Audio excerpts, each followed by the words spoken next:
it was so ridiculously like enticing. Like I was on the edge of my seat. I was at work and I was like, no. I'm watching anime. Now, boss. But it was so good. The setup was like, it was so tense and it was so threatening to like everybody involved because.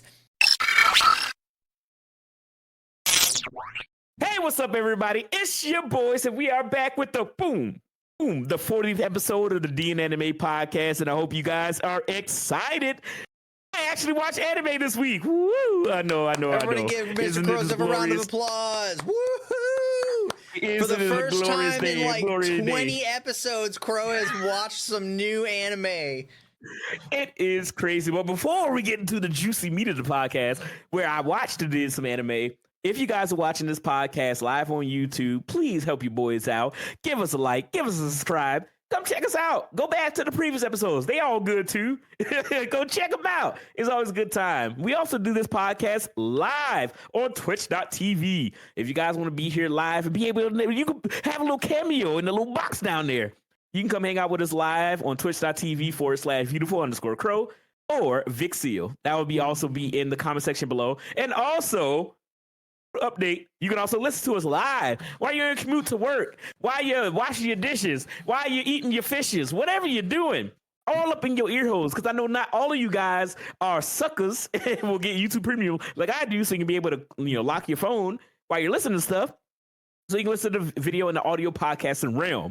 Most of your audio podcast services are your choosing. So we got Podbean, Apple Podcasts, Spotify, Google Play. It's all there for you every day, all day. And again, just check your boys out and help us out. But outside of that, again, we got to get the business out of the way. Please don't click out of the video just yet. We need the viewer retention, man. Baby, come on now. Come on. No, I'm not too proud to beg. Anyway, we are back with the 40th episode. It's a My Misses time. But, I honestly, when we started the podcast, I didn't think that. I was wondering, like, how long is this going to last? You know what I mean? I mean, I was kind of expecting there to be some kind of fallout by this point. Like, how often do we get like the group project that actually everybody does their part? Yes. It doesn't happen very often. So the only part of the podcast that was lacking was Crow wasn't watching any anime. We were running out of topics. And I was not watching certain types of anime. Crow keep wanting to do horror episodes, and I'm like, man, I seen one. I seen King's Game. Okay, this is what the thing. Okay, you guys want to hear a little behind the scenes? So every week, right, me and Vix, for the most part, we would sit down and we try to brainstorm for like an hour right before the podcast because we both procrastinators. And we'll be like, all right, so what topic we want to talk about today? And we'll come up with a bunch of stuff. And I'll be like, hey, it's Halloween time. Let's talk about horror anime. He's like, I haven't seen any. I'm like, oh, well, what about this? I've been hearing about that through the grapevine. He's like, I ain't got nothing to say about that. And I was like, he's trying. You're making it sound like I'm the one that just skip out on everything because he wants to have like the most in-depth cultural discussion on every aspect. And I'm like, dude, I like punchy bits, man. Dude, we gotta be on the cultural zeitgeist of the anime thing. It's hot right now. No, well, actually, no. I was gonna bring up Jujutsu Kaisen. I don't know if I want to get into those waters. I love Jujutsu Kaisen. I despise the fan base of the Jujutsu Kaisen. I think, okay, I'm about to say something controversial. This is the 40th episode. We got to get some clickbait. Make this to the intro of the video. I think the audience for Jujutsu Kaisen is worse than My Hero. I think they're the same. They both did the same thing. They both did that weird placenta thing. Whoa. Yeah. Whoa, time out. Yeah, they both did that. I wasn't even talking about that. No, they both. Wait. Both of them did that. They're both bad. All right, so on the scale when you weigh your thing, is Gojo Jar? What's worse? Answer that now. That could be our. You know what, Vix? This is what we need to do. We need to have a question of the day. We need to have a question today, and I'm gonna start right here. This is gonna be a new Everybody in the chat is like, "What the hell? What did you do? Well, they did what now?" All right, so for everybody listening, hold on. How long have we been doing it? We gotta at least go a minute without talking about crazy stuff, so YouTube don't kill us. We're about almost 5 minutes in. We're good. I can. Okay. Woo. All right. So YouTube can't get us now. Set your limitations. So for everybody listening who doesn't know what I was talking about when I said they did the weird placenta thing, both the My Hero and the Jujutsu Kaisen fandom had a figure of their respective like good boys. So Jujutsu Kaisen had Gojo, and My Hero actually used Bakugo, was like for some reason is like the guy for My Hero. And there was two different people that, like, this wasn't the same person that did it twice. It was two different people. They took their like post-birth placenta and like squeezed the blood onto the figures and posters, and then posted that onto like I think it was on TikTok. TikTok? I expected like 4chan or something. No, it was like, I don't think you actually saw the placenta itself, but you saw the blood, and like they literally just like squeezed it like a fucking grape and just like dripped it onto the figure. It was gross. I was like, I can't believe. If I had a nickel every time, I'd have 2 nickels, which isn't a lot, but it's weird that it happened twice. That is weird. I honestly didn't even know what you were talking about. No, the Bakugo thing happened twice. There was one for a tampon, and there was one for a placenta. Hey, everybody. So, this is the last episode of the podcast. But yeah, no, anime fans, wow. And I normally, all jokes aside, I normally don't try to stray into that place. Most of the things with you guys in that was really bothering me was just the spoiler culture. JJK had it worse than anything, right? I don't know if you heard anything about it. I know we talked about it previously in like one of our initial episodes, but JJK had a really bad spoiler problem to the point where when the manga ended, you know what the fan base did? They thanked the person that spoiled it. They didn't thank Gege Akutami for writing the manga. They thanked the person who spoiled it every single week and posted stuff early. That's messed up. That's so messed up. That's extremely messed up. Oh, you want to know what else? This is why I got a vendetta against the JJK community. I don't like them. I don't, right? I'm a part of them because I love JJK. I don't like them. It doesn't matter what you feel about the manga. If you didn't like the ending or whatever, blah, blah, blah, blah. But the fact that there was a group of fans that came out and they said, hey, we didn't like the ending of JJK, so we're going to write our own ending, and we're going to call it Jujutsu no Kaisen, and we're going to do it right because Gege messed it up. And I was like, this is the most disrespectful thing I've ever heard. And this is coming from me as a nobody. I'm just a dude that enjoys anime. I'm not an artist. I don't write anything really outside of D&D campaign stuff. So I don't know how, somebody who is a creative, who is actually working on this stuff, can do it. I'm just speaking from a fan's perspective, right? That seems so disrespectful to me, right? And I heard a bunch of people making their arguments, and I still stand on all 10 toes. It's disrespectful because the only reason why we care about the manga is because the author wrote it. Gege wrote something that people really enjoy, and the Mappa, animation team and the studio worked on it and animated it beautifully. JJK is awesome, and I love it. And whatever your feelings is about it, the disrespect that I saw people talking so like off the wall about their feelings on it, and they're like, oh yeah, the ending sucked. Yeah, I can't wait to do this. And Gege couldn't write out of a paper bag and all stuff like that. I'm just like, y'all didn't do anything. Y'all didn't make he got like 95% right. Like he kind of dropped the ball at the end, but like still respect the man for his time. Yeah, because the only reason why you care about it, and it like offended your parents, like curse you and your whole family, I guess. Yeah. So it's just like, my whole thing was just like, that's so disrespectful, especially because we know how hard it is to be a mangaka in Shonen Jump. And the toll it takes on everybody. A lot of manga, you know what I heard? A stat that I heard recently?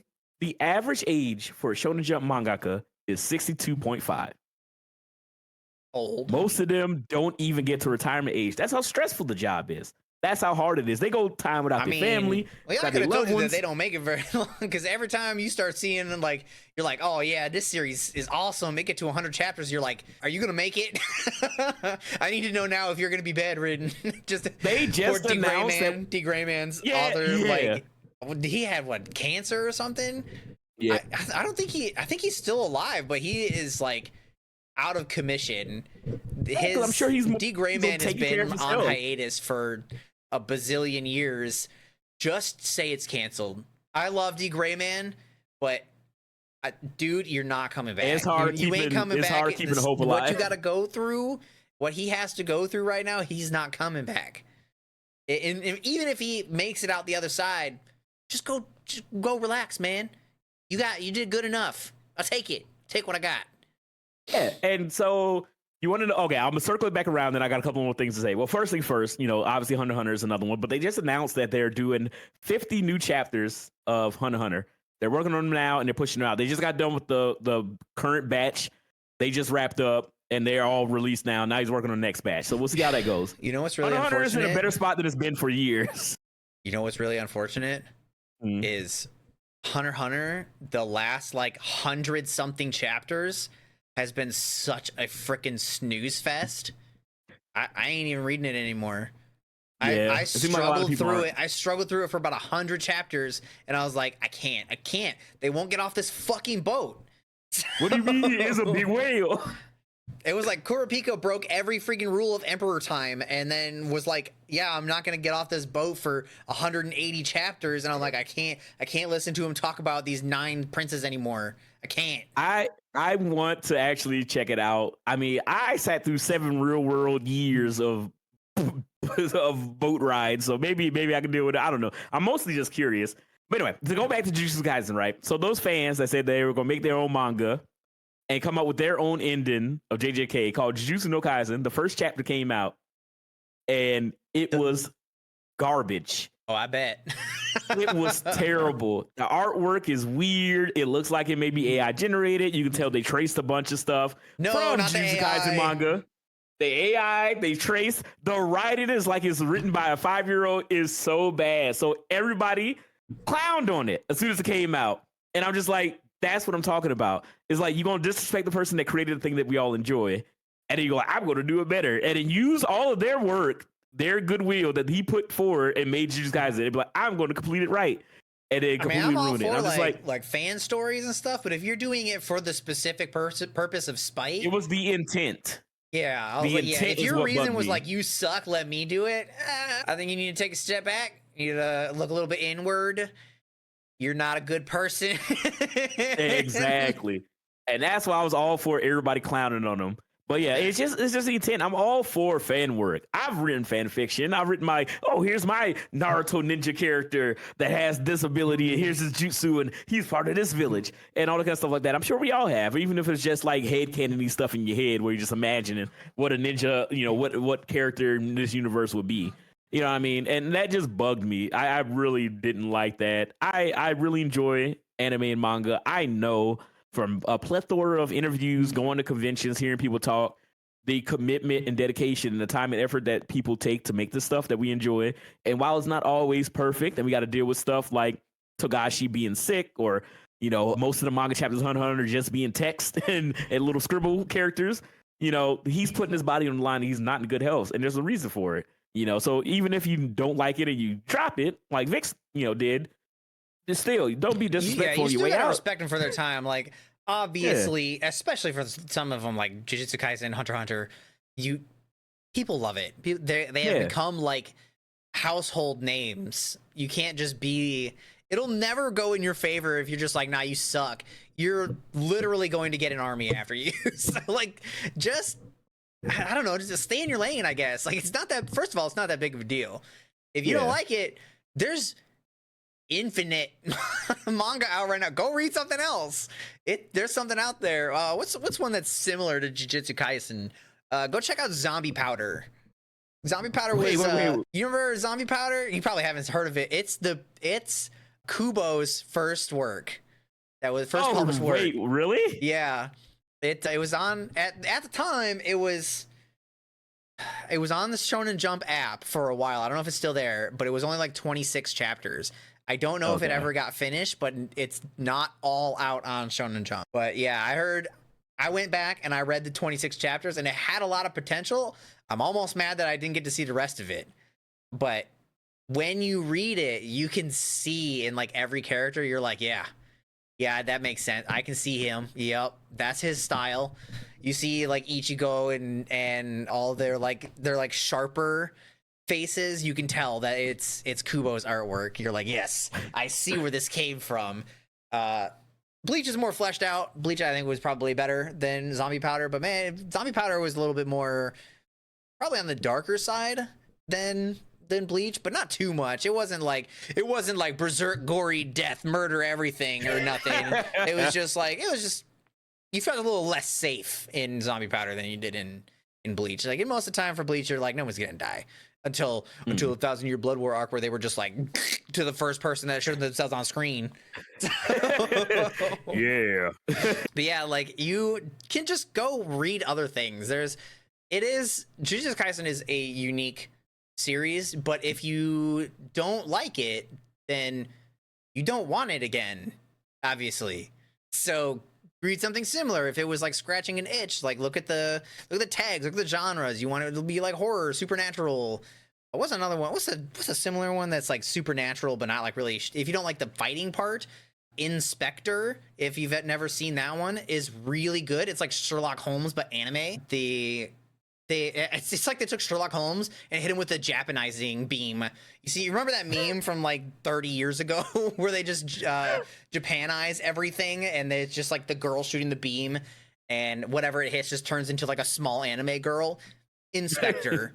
Sherlock Holmes is just this little gothic Lolita girl that is like, I actually really like it because the girl is like triple disabled. And she's like, wait, because what? like, you don't know. I put that out there weird, but yeah, I really like it because, and I was like, whoa. It went the same route as like Tough, where she's disabled, but like, you don't know. Like, she has to tell you that she's disabled, and at first it's like she's got a prosthetic leg, and you're like, oh, okay, because she's walking around with a cane. You're like, okay, sick, all right. Don't let that stop you. Awesome. And then she's like, yeah, I have like one eye, and I'm like, wait. She have the I think her eye is actually just glass. I think it's just like, it's not special. She is just half blind. But she's like really upbeat. She's really positive. She's really goofy. Definitely, like, it's a good one. It's like really good for it being like so basic. It's literally just Sherlock Holmes with supernatural ghosts. That's it. If you like Sherlock Holmes, you'll like Inspector. Well, okay, if you like Sherlock Holmes and you like anime a little bit, they don't do anything weird per se, I'll say. Because, you know what? Nah, we gotta stop saying that. Because every time we kept saying that about DNAnime, I was like, nah, it's all good. Then as the episode would come out, and people would be like, what about this? And I was like, okay, I forgot about that now. And again. I was like, I forgot about the hot tub scene, man, the spring bath. I forgot. There was I don't know if I sent you the TikTok, but there was a TikTok that explained that there was actually good purpose in that scene being in there. And I was like, I need to save this for the podcast. This is so good. This is how you defend Don right here. But for real, they are the two like main characters in Inspector. One of them is like a young woman, and the other one is like a young man. They are like in school age, so they're not doing any like weird age thing, but she is like really affectionate towards him, and he is like very not towards her. So they don't do anything weird. Like, she doesn't ever cross a line. Think like Juvia, but less touchy. Okay. That's kind of like where she's going. Like, she's openly affectionate towards him, but she doesn't like get in his space. So like, I think they're good characters. Juvia. I like them. I liked it. I think it was fun. It was a change of pace. Like, you know, I'm a shonen guy too. I like punchy stuff. But sometimes you just need like a good palate cleanser, and that was like a good, not quite slice of life one that still kind of aired on the darker side. And I was like, oh, this is good. The dude is like I'm not gonna say anything. No spoilers. Actually, no spoilers. But the dude is in a really weird spot, and when they explain it, you're like, wait, what? That's literally cheating. Definitely a good one. Recommend it if you're looking for something like that. But yeah, like, there's plenty of, like I was saying before, there's plenty of other ones that you can watch out there. Inspector, for example. It's funny because I've always seen Inspector, like the name, and I didn't know anything about it. I just always saw it pop up in like Crunchyroll or whatever, and I was just like, and I just never looked further into it. But maybe I don't even know why I did. Like, I just pulled it up one time and was like, oh, guess it's on my list. I think I just liked the poster. I just pulled it up one time and was like, cool. Read the synopsis, and I was like, acceptable, on the list. Okay. There's some of them that I add to my list that I'm like, this is gonna get dropped. I can feel it. And like this newest season, I think we just talked about it, and there was like a bunch of stuff that looked decent, and then it was like the season started, and it was like 4 or 5 days in. I had not seen a single thing from this season yet, and I was like, why haven't I seen anything that I know that I marked as want to watch yet? So I went back to my list, and there was only 3 things on the list. I was like, oh no. And then one of them I can't even watch yet because I haven't seen the previous part. The next part of ReZero came out, and I was like, I haven't watched the last 8 episodes. Oh, yeah. So that's okay, on there. That's funny that you bring ReZero's on there, and then Dr. Stone just came out with their first episode. I haven't seen that yet, unfortunately, because I absolutely have to wait for Dukes on this one because Dr. Stone is so good. Actually, I could just watch it because I already read the manga. So no, you gotta she got hold her out. own profile. We should start watching the anime on her profile, and then I could watch it on mine, and she'll never know. Try to get away with crimes. But it's funny that you brought up ReZero. ReZero isn't one of the anime that I watched this week. It was almost one of the anime that I watched this week. Now I laid out in my bed. I was like, all right, I'm gonna sit down, turn on ReZero. I was like, oh, it got a dub too, so I can lay down and I got to read sideways. It's gonna be awesome. Then I looked at that runtime, and that first episode is a movie. How long? It's like an hour and 15 minutes. I think they did maybe a combination of episodes, something like that. How do you feel about that? How do you feel about like the first episode being really long? Demon Slayer did it also. Yeah. Demon Slayer did it, and Oshinoko did it. Yeah. Where their first episode was really long. I think Demon Slayer is like not their first episode, but their first episode, I think in season 2 was like 48. Yeah, it was like 48. Was like 2 episodes minutes worth. How do you feel about them doing that? So if it's okay, so like if Frieren did it, that's just peak. I'm getting more peak. I'm good. I'm eating good, man. Your boy is having a smorgasbord. You know what I mean? That's great. ReZero is also good. So I'm like, I'm fine. That means it's more quality content. If Osan did it, if Remonster did it, you'd be like, I ain't invested all right, in this. You're wasting my time. You know what I mean? I can't keep eating cheese with double Big Macs. I feel like for the hour-long episodes, I would personally rather them break it into multiple episodes and then release the episodes at once. But you don't like longer sit-down times. I don't like to sit down for a movie on my. That's why I don't watch anime movies very often, because I don't want to sit down for 90 minutes. I want to get up and I want to like swap series. Like I'll get halfway through the movie and be like, all right, what's the other movie I'm watching? I'll be like Dexter's Laboratory and just have like a bunch of monitors up, have all different movies on it, and just like go through the lists. See, you don't understand. I am a Marvel fan. I've watched 3 hours of Infinity War, 3 hours of Endgame. Don't get me wrong, I too have done that, and I sit around through the credits so that I can watch the after credits scene because I'm no fool. I will say though, I haven't watched anything in Phase 4 though, because I didn't get out to see Spider-Man No Way Home. And I refused to watch anything else until I watched that one, and I just haven't gotten to it. That's the one to watch. It's I know. I keep seeing the scene. I see the triple Spider-Man scene, and I'm like, I got to. I will not Marvel anything else until more Spider-Man. You know what's messed up is that's such like a huge thing, but now it's just like you know it, but it's still an amazing movie, and that's so cool. But yeah, that was like such a huge surprise in the theaters. So I'm just like, okay, so I've seen the like important bits, but I haven't seen any aspect of how they got to those bits. So like the 3 Spider-Man on the like together when they're like all beaten up, I've seen them have their little conversation. No idea how they got there. I don't know how Tobey Maguire and Andrew Garfield even got in that world. I just know that they're there. I know Garfield's like epic save, and then I know about Tom Holland's like sacrifice. Okay. And that, like, I don't know exactly what comes of it or how he got there. There's actually like that part is actually really interesting. There's a lot of like really good bits in that movie. I always think about it whenever I see Spider-Man anything, because every time you get uppercut by him in Marvel Rivals, then you're just like, I gotta watch this movie. have I ever told you about my arch nemesis, the janitor? Wait! You got an arch nemesis? Where did this come from? So, all right. So this is like anime adjacent. We're gonna go into Marvel a little bit here. But when Endgame came out, me and my coworkers, we were like all excited about it. and I went to the movie theater dressed as Spider-Man. So I had, because this was like right after I did my like personal fitness journey thing. So I was like really fit, I was very slender, and with the mask on, I looked just like Spider-Man. Like I had the Iron Spider like suit. So I wore that in, and I walked into the theater with the mask on, and I walked up, I got my popcorn, I got my drink. We went to the dude who like checks your ticket, and I still had the mask on. I walked in, he checked my ticket, went into the theater, and I was like, oh dang, I forgot my straw. So I put my stuff down, went back out to go get my straw, and on my way out, the fucking janitor like strong arms me into the wall.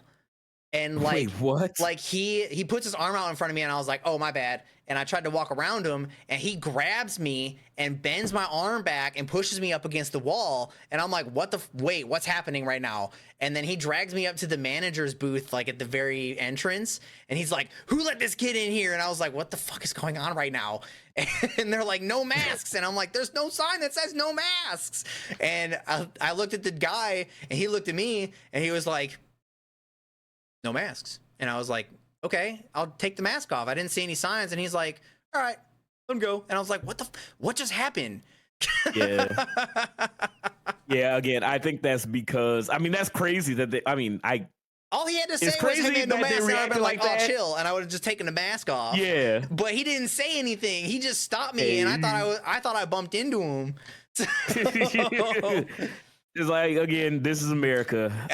When I got back into the theater, my friend asked me why I was gone so long, and I was like, you are not gonna believe this.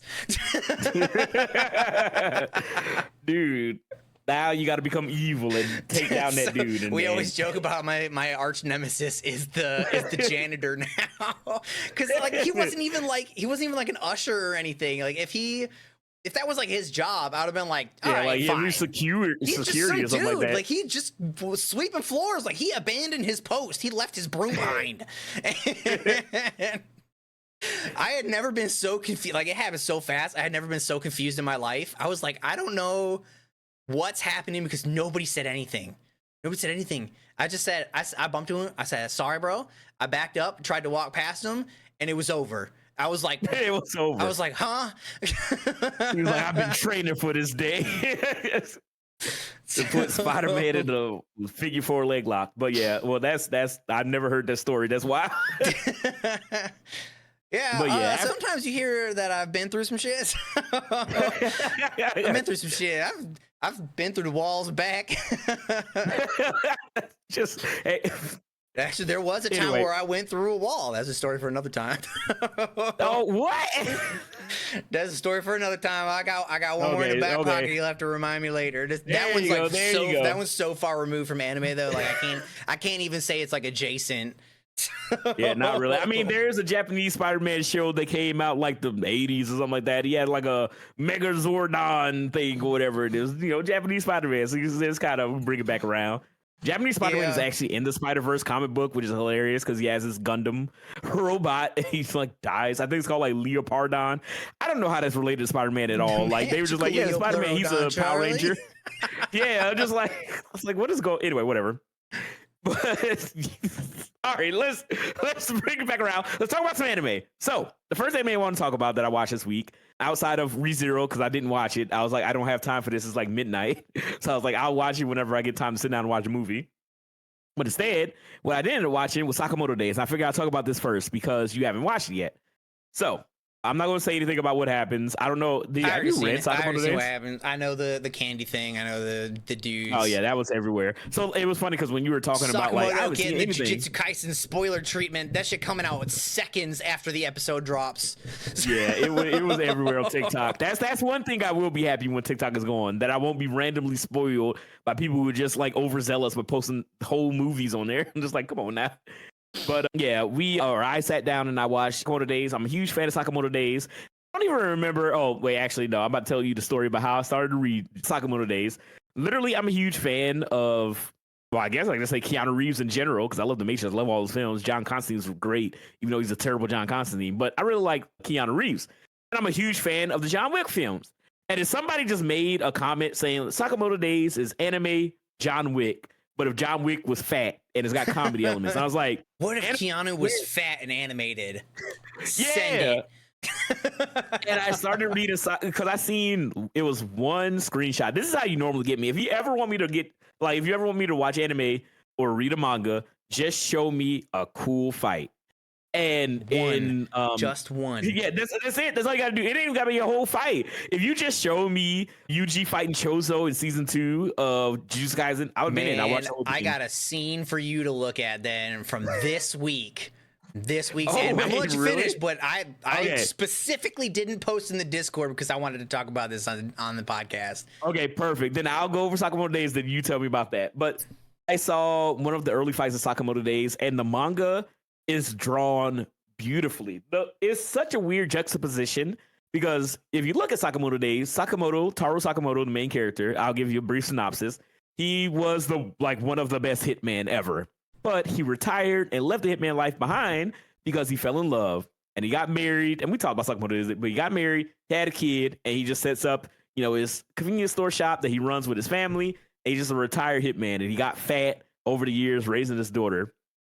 And you get to learn more about him as the show goes on. And I really like his character progression as the show goes on, or the manga goes on. Because at the first, if you guys have seen the first episode, he doesn't really talk.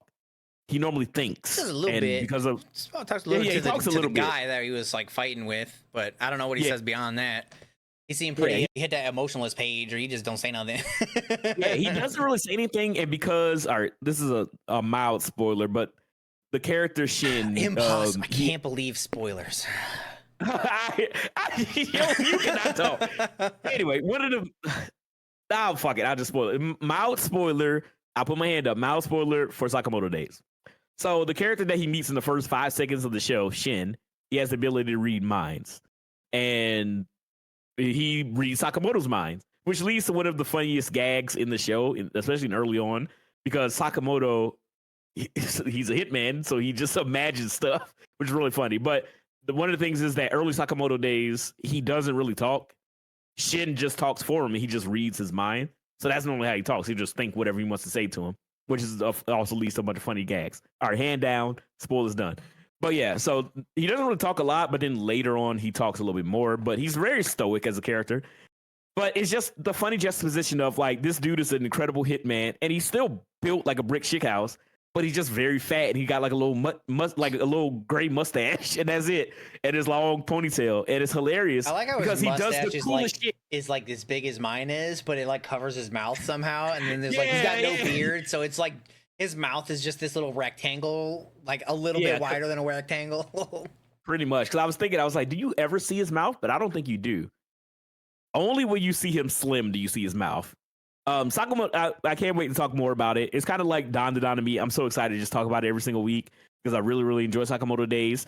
The thing is that Sakamoto Days isn't high art. It's not going to be the greatest, manga ever. It's going to have all these twists and turns. I'm probably de-selling it, but it's a lot of fun. It's really funny. It has a lot of cool action, a lot of cool characters, and it's just a good time, man.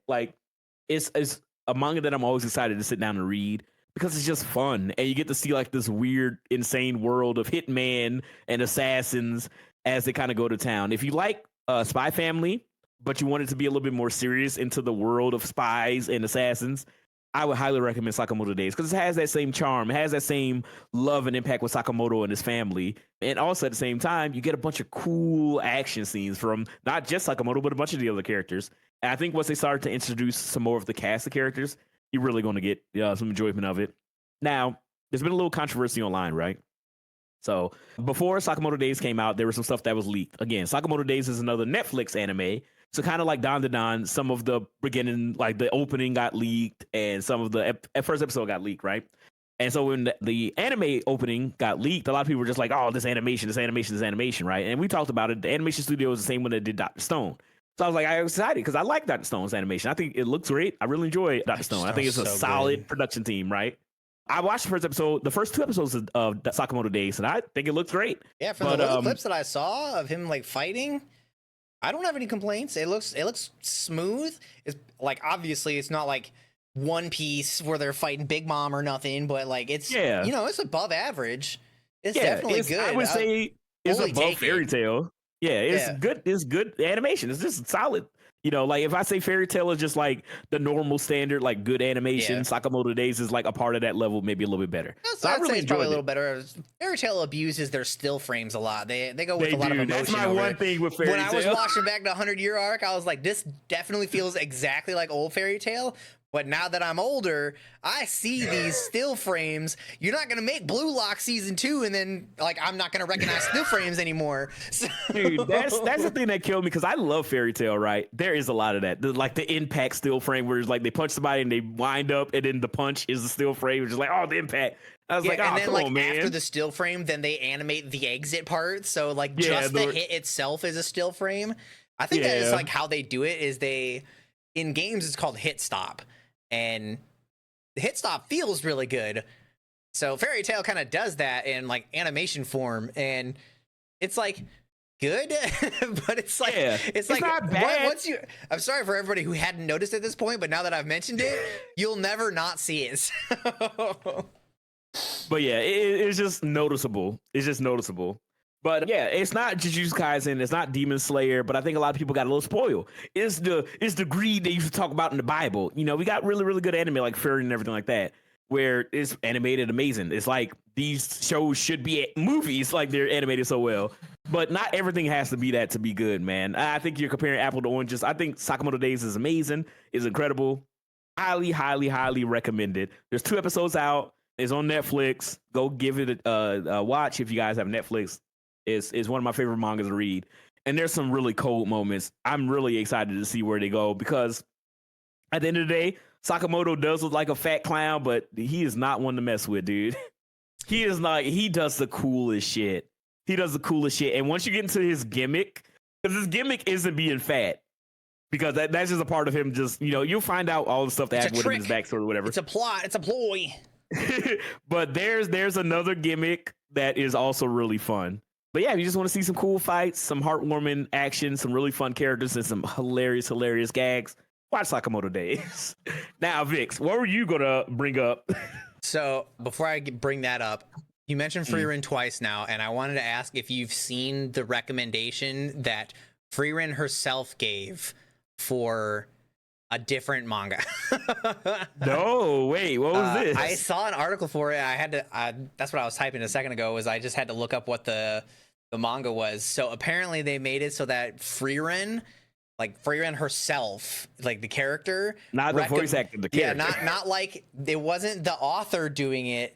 It was her drawing Frieren recommending this new one. I don't know if this is new or old. If she's recommending like an old version or like a new one that's coming out. There's one called Dungeon Elf is apparently the thing that Frieren has recommended herself. Dungeon Elf is about an elf girl who fills the world with treasure chests.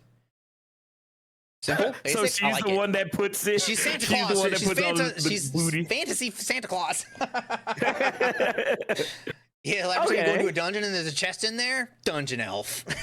Okay. You know what? I might have to check that out. I just remembered that because you mentioned it twice, and I remember seeing the article, and I was like, "Oh yeah, I definitely got to check that out." Just because they recommended it in such a goofy way that, like, obviously Freeren's not real. We all know that it's the author writing Frieren who's making the recommendation, but that's funny that she made Frieren recommend this other manga. So... Because she loves dungeon chests, and they turn out to be mimics. Yeah. But anyway, that aside. Yeah, so I mention Frieren all the time because I love Frieren. Frieren is so good, dude. Yeah, watch Frieren and then go read this apparently. But this week has like, who's the studio? Oh, Studio C2C. Never heard their name before. They are way too under the radar. They animated Shangri-La. Right? So they're the animators for Shangri-La Frontier. This week, they fucking nailed it. This was an amazing, epic fucking episode. The animation was so outrageously good. It was so good that halfway through the episode, I had to pause it so I could find the studio name so that I could just be like, yeah, so I don't know. I was like, I don't know who made this, but I need to know now.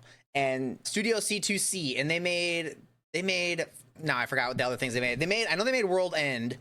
the actual name is like 20 hours long to read the entire. It's one of those ones that's like a paragraph. Let's see, did I post it? They made. All right, so while you're looking at Tsukimichi reincarnated as a sword, the Wandering Witch, and World's End.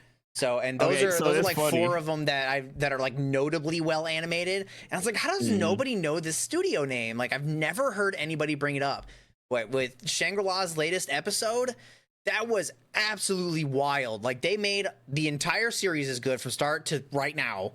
No complaints. They're all really, really good, like top tier, in my opinion. I think they're outrageously good all the way through. And then they put all of that work to shame with this last episode. It was, dude, I cannot stress it. It was like, you need to just go watch Cyger Zero's Ultimate Attack. That's all you need to see. You need to just go look that scene up. It is epic. It is so epic. And the setup for it was so good. It was so ridiculously like enticing. Like, I was on the edge of my seat. I was at work and I was like, no. I'm watching anime. Now, boss. But it was, seriously, it was so good. The setup was like, it was so tense and it was so threatening to like everybody involved, because they made it so it's very obvious early on. So this is not like a spoiler thing, that players respawn, right? It's a video game. Players respawn, but they also tell you pretty early on that NPCs don't respawn. So if they're killed, then that's that. And they mix those two like scenarios so well that at the beginning you're like, oh, this fight is really epic. And then they're just like, there's more threat than you thought. And you're like, oh no. And I actually really like that. It's so good. That was probably a little bit of a spoiler. Like, it obviously tells you who's in, like, a little bit of who's involved, but it's so good. It's so good.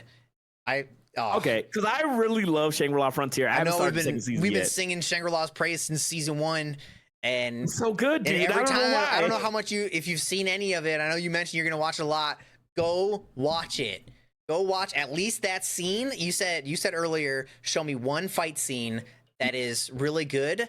You could watch any fight scene from Shangri-La, but if you need one specific scene, Cyger Zero's Ultimate Attack.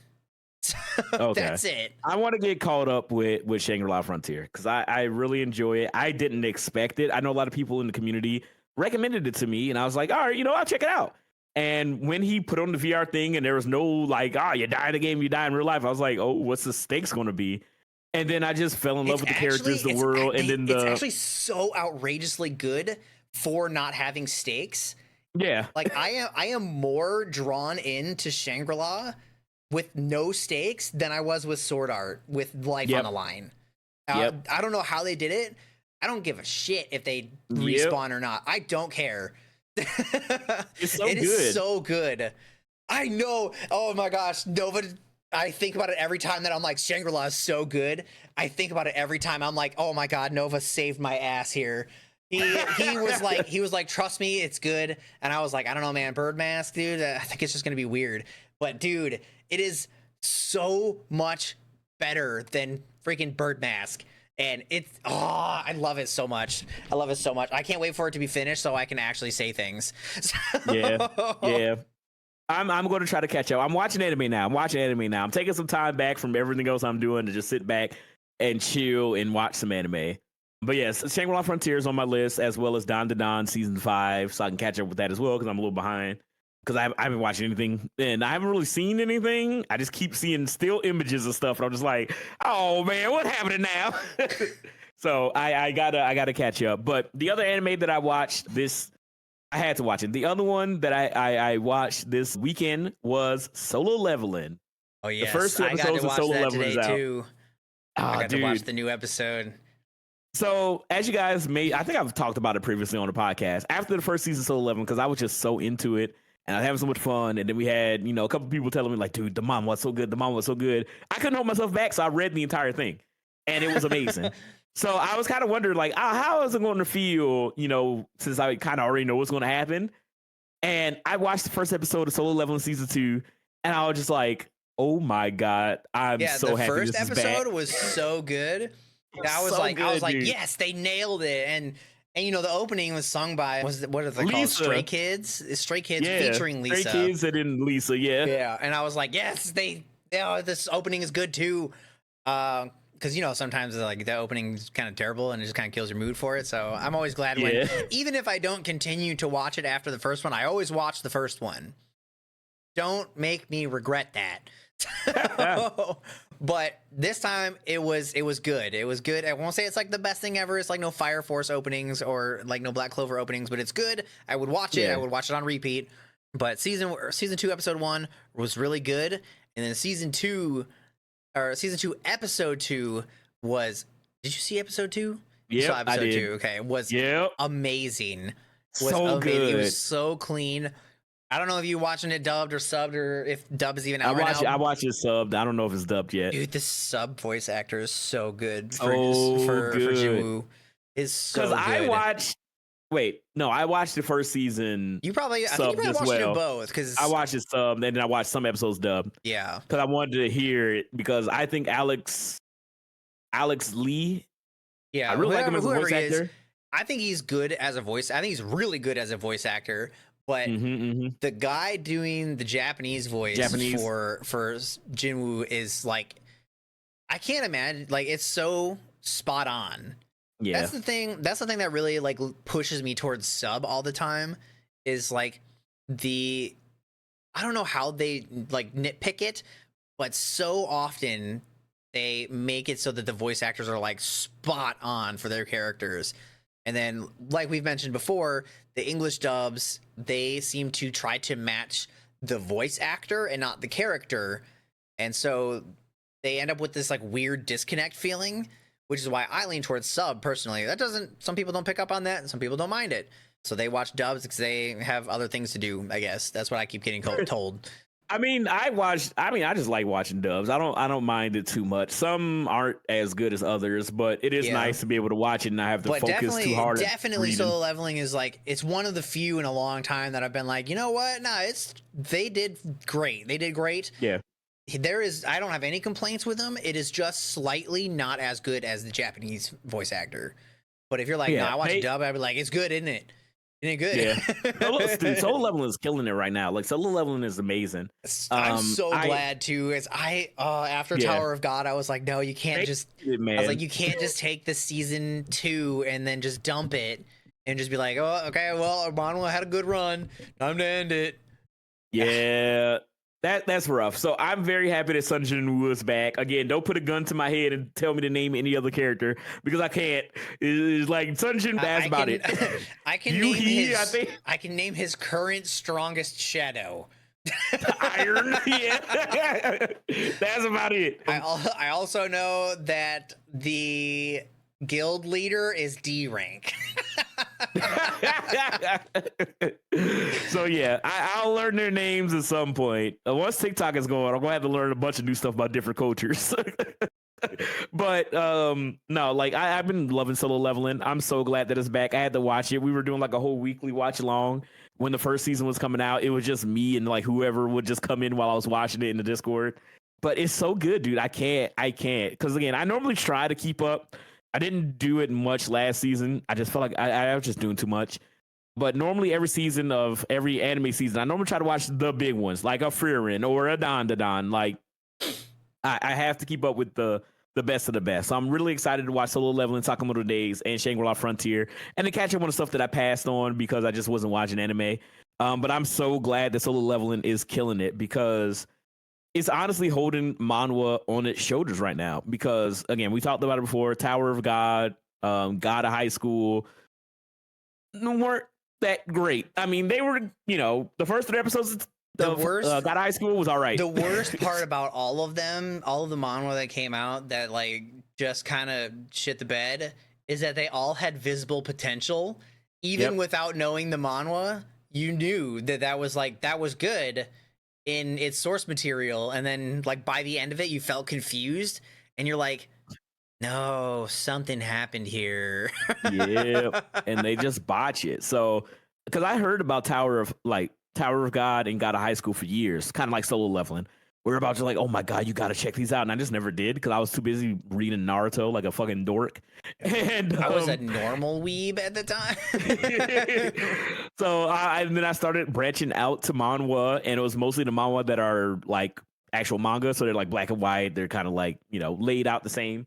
So I was like reading Jackal and Disciple New Wave and all the stuff like that, and all that stuff was like great.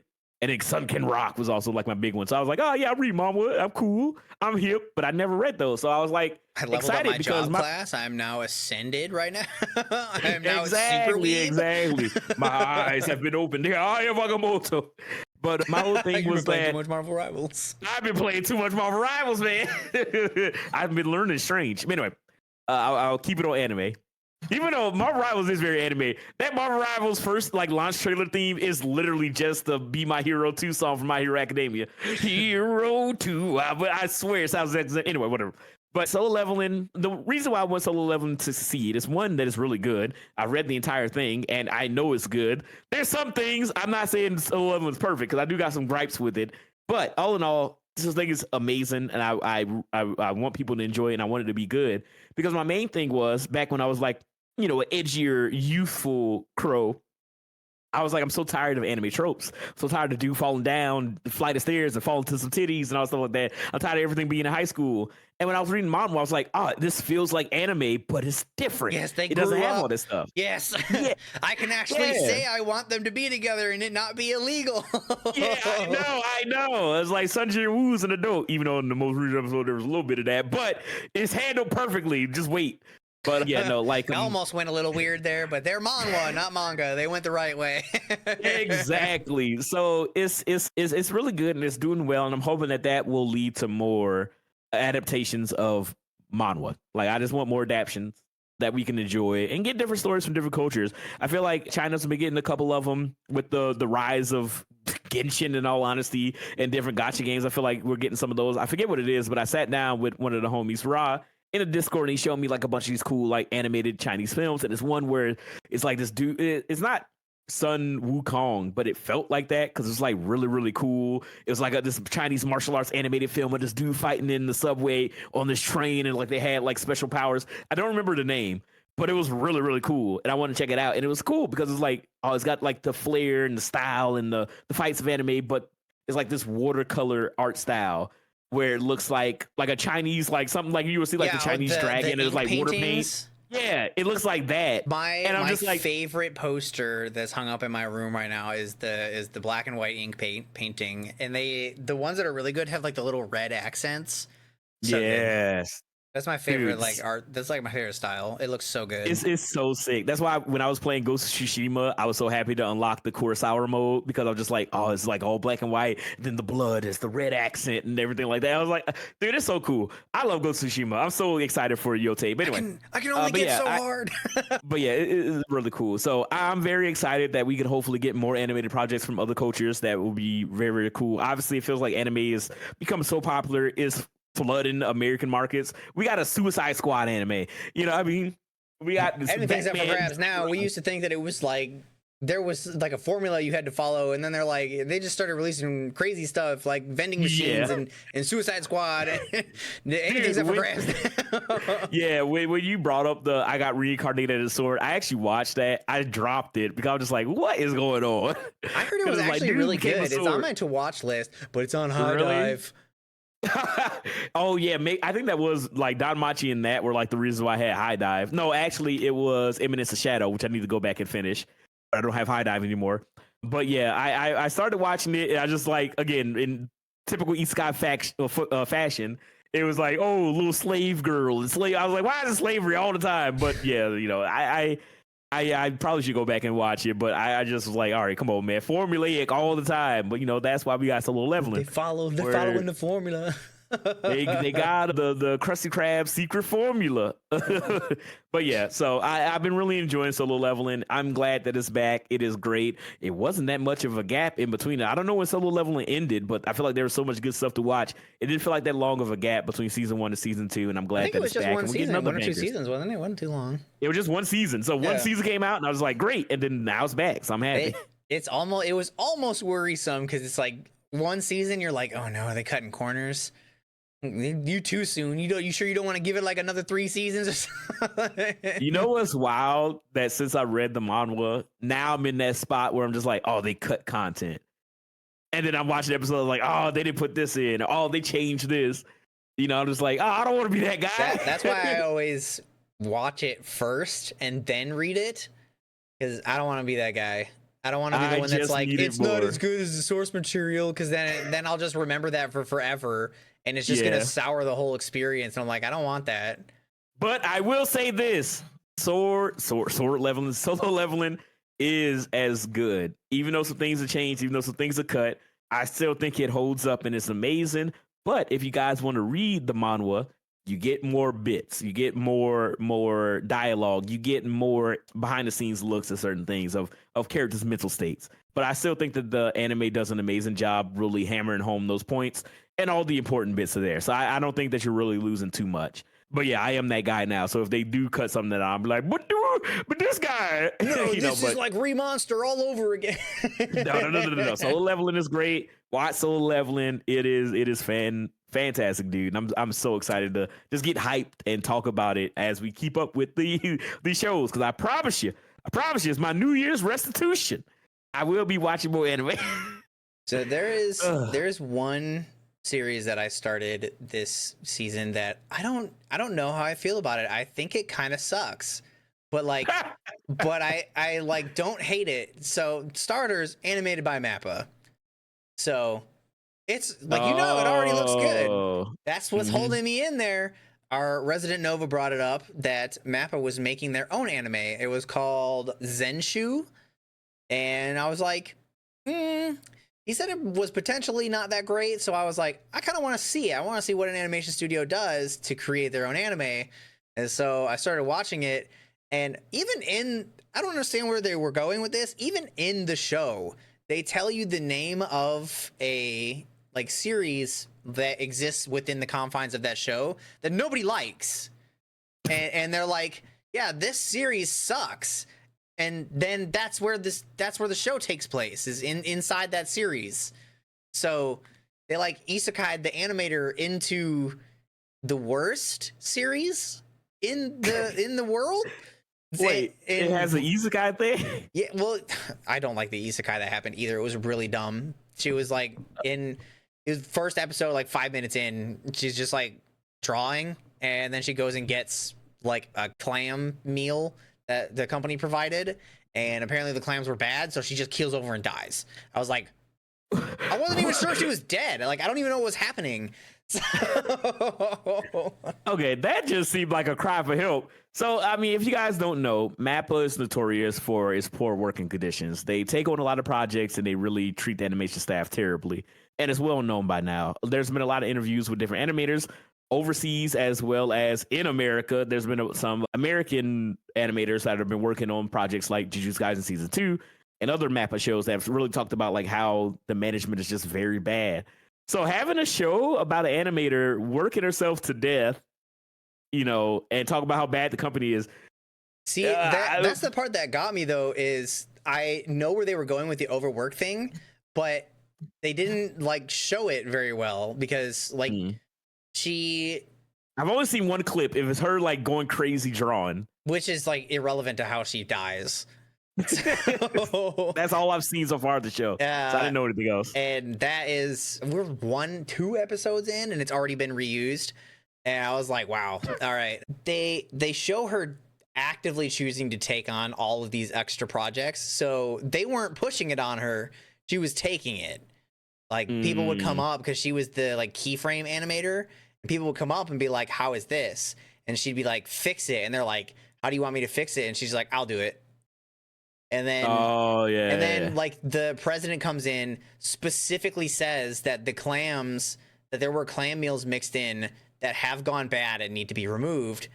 And then the next thing you see is her walking into the cafeteria, grabbing the clam meal, eating a part of it, and then just like keeling over and like dying, like violently. Like she doesn't just fall out of the chair. She is like violently dying. And I was like, and then she just stops, and then she just wakes up in the other world, and I was like, I did not know it was isekai. I thought it was gonna be an anime by animation. Dreaming. I didn't think she was actually dead. I thought she was just having like a hallucination, and then people started to interact with her, and I was like, are you dead? You feel like you're dead. I didn't die from clams. That doesn't sound right. But yeah, it looks good. It looks really good. Like you saw the animation. That is like her attack move, which has really stupid requirements to even use. And I hope that it gets like adjusted a little bit, because they used it twice and it looks exactly the same both times. A little shameful, but it's all right. But some of the other things that happen in the world are also animated very well. Like one of the other characters uses magic, and the way that the magic functions looked really nice. So the story is style over substance. Yeah. So the story is like okay, I guess. And then the animation is like god tier for now. So if they end up reusing that too much, then it'll obviously lose its luster.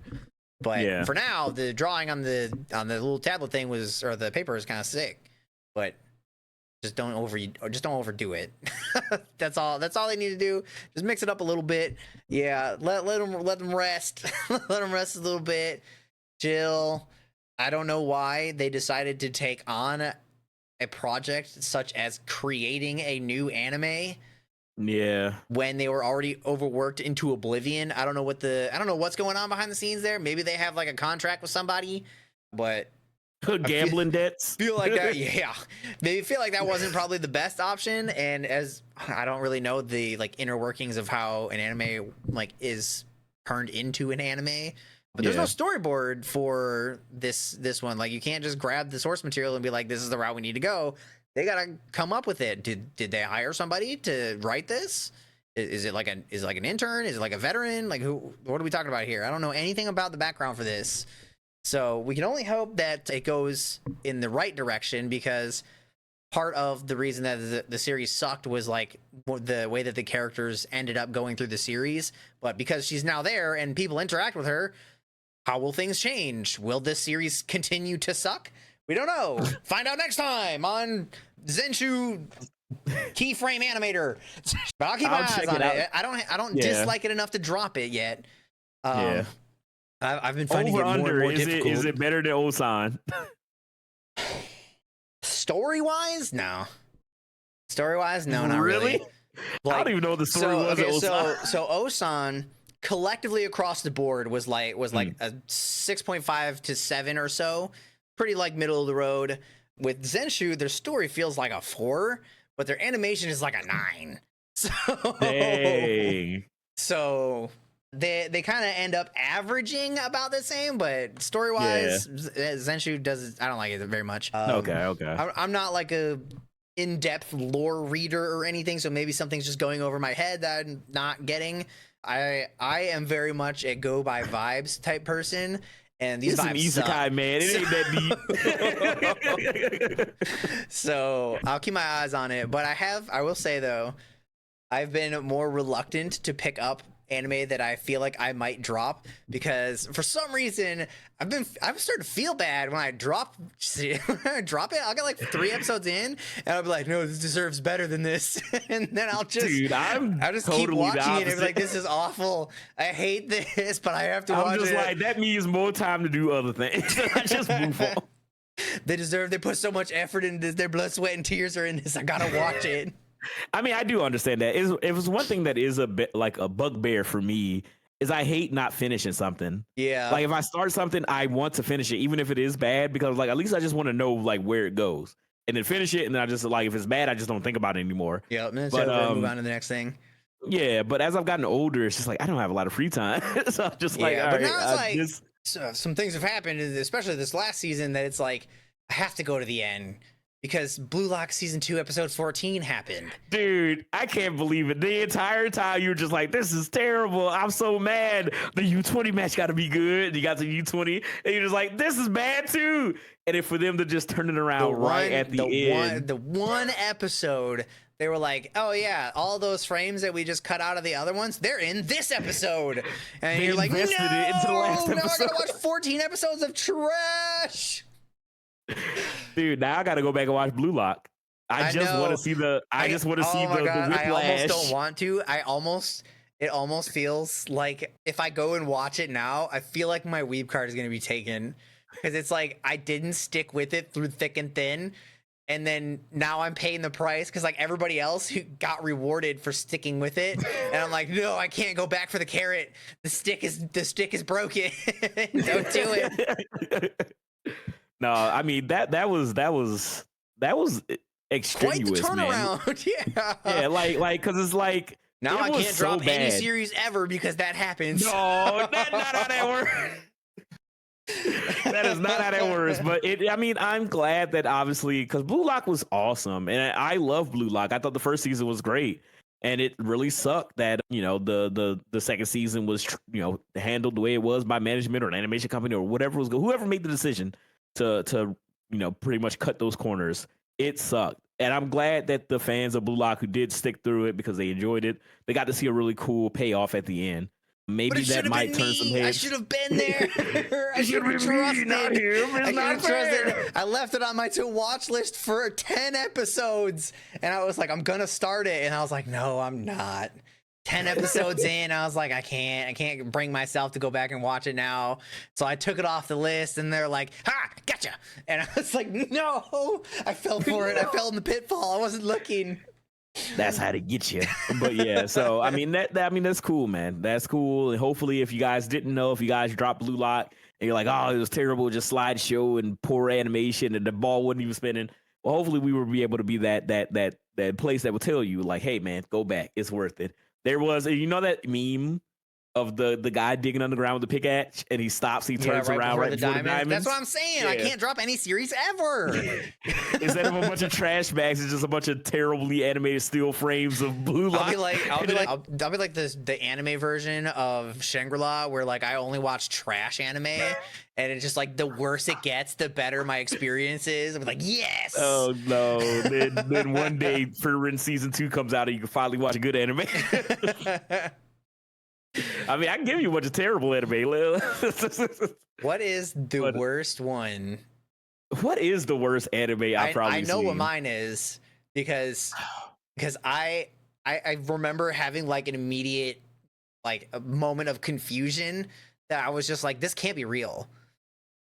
Dude, it's crazy because I'm blanking. I don't even know what the worst anime I ever seen would be. It usually in this day and age, we have enough information thrown at us so rapidly that you don't usually just like get a bad one. But sure. Way back, you just picked things. You're just like, that sounds all right. What is this about? The worst one that I ever saw, probably my lowest rating anime on my anime list, is Francesca. And I never watched Francesca. Don't do it. No. It's so bad that even the episodes aren't the same length. Like, wait, what? Some of them are like 5 minutes and other ones are like 18 minutes. Oh, okay. I remember one, but I can't remember it. I can't remember the name, and I'm trying to see if I can find it. Oh, one of them what was that ninja one that came out not too long ago? It was like the main character, he was like just a normal kid or whatever. But he finds out his family's in a ninja family. Yeah. It's like a Kagi or something like that. That anime sucked, and I was so hyped for it because I was like, "Ooh, I love ninjas." Me like Naruto. I'll say it definitely wasn't great, but I don't know about the worst one I've ever seen. I won't say it's the worst. It's not the worst. It's not the worst. The worst one that I've seen, I'm gonna try to find it. It was that one anime that I watched that had like the weird, terrible CG. So like it came out like a couple of years ago, right? And it was like the main character was 2D and anime like anime. Then the other characters were like CGI. It was so bad, dude. I only watched first episode and I dropped it. But yeah, the Kagi no Ninja or whatever it was called. Shinobi no Itoki. Yeah, that anime sucked. Like, it's not the worst anime of all time, obviously, but I didn't. So part of the thing that I didn't like about it is more of a me thing. I don't like it when like a lot of the things that are like based in the series are reliant upon like equipment to function. Yeah. I know that's kind of like how Kaiju number 8 works with their Kaiju suits, but it feels Yeah. more natural for that. Like it's more a part of the world. With this Itoki one, like you are completely useless without this suit. Without the ninja suit. Like you are barely even a person unless you have this suit. And then like suddenly when you have it, you have to do very specific things to even make it let you move, which already doesn't make sense. Like you suck, and then like you put this on and you're not immediately adaptable, then you suck more. And it's like, and my thing is like, I watched the first episode and I was like, okay, this is an interesting premise. He doesn't know anything about the ninja world and he's getting pulled into it because family coming to kill him. Let's make him the chief. He's like the new head or whatever. And then I was like, I enjoyed it because they had the fake out, like the girl or whatever who always wore the mask. Yeah. She was like cute and I was like, oh, this is cool. I like her. And she's gonna be like his like Buso Rinkin, where you had the one chick that was like, I know everything about Buso Rinkin. I do it and the main character don't know anything. Like it's a typical anime thing.